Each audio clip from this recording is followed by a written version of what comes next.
that's a good thing. Like, you mentioned like even during the Q&As, right? You realize that sometimes the kids would not know what you're talking about. Like what's obvious to you might not be obvious to them, right? And all of these theories, hypotheses that we learn about, they're all structured in a way that is intuitive to someone, eventually intuitive to someone reading it, right? We think we fully know how, like we understand how this is working, but in reality it's still an hypothesis. It's still based on our observations of that particular system, right? But what if there are things that do not have an intuitive understanding? Like you mentioned in one of your TED talks that the reason that you came up with a new kind of science is because we're trying to describe everything with these human constructs, which is like exponentials, integrals, and everything, right? And what if there are things that we're trying to find answers for, but we don't have these systems ready to explain any of that? Like what if there are things that are unintuitive to our understanding and things that we cannot comprehend? Well, so what happens, this is the story of the advance of sort of paradigms in science and other places. That's what happens, is people don't have an intuition, they don't have a framework, they don't have an understanding. At some moment, for whatever reason, the pieces assemble and that paradigm emerges. And then there is an understanding. I mean, it's even often, the words didn't exist to describe that thing. And then one sort of sees how it fits together, and then one builds this paradigm, and then one's off and running. And yeah, without that paradigm, I literally was just looking at this in connection with the thermodynamics thing. So when I was like 13 years old, I tried to write this program to do some simulation of gas molecules, okay? And it didn't work. And I only just realized 2 days ago why it didn't work, okay? And the reason it didn't work was because of things that I discovered in the 1980s about the way that simple programs behave and so on. But those things were so far away from what my intuition or understanding was when I was 13 years old or whatever, and couldn't get there from here.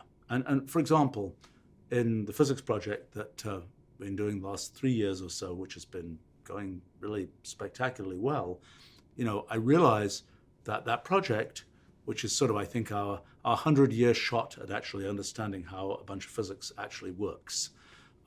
But to get to the point of being able to do that project, there wasn't really a straight line way to get there. It required different paradigmatic understanding from things about computation, things, actually doing experiments, things like this. And it's something where, you can't get to that point.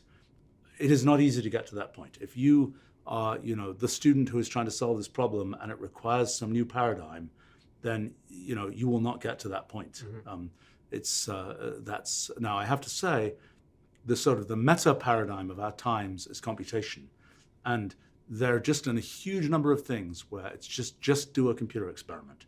Now, the technology stack I've been building for such a long time is the thing that I hope enables that for people across lots of fields. If you're down in the details writing the piece of Python code to do this or that or the other, you won't get there. Right. It's just you'll be submerged in this kind of swamp, and you have, if you're operating at sort of a higher level where you're really trying to think about things in computational terms, and my attempt is to make a language that gives people the primitives to sort of think in computational terms, then it's a really pretty good meta approach to pretty much any field at this point.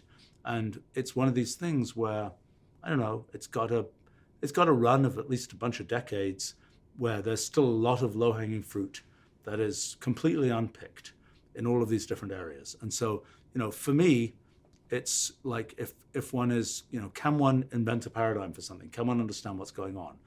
Try and make it computational.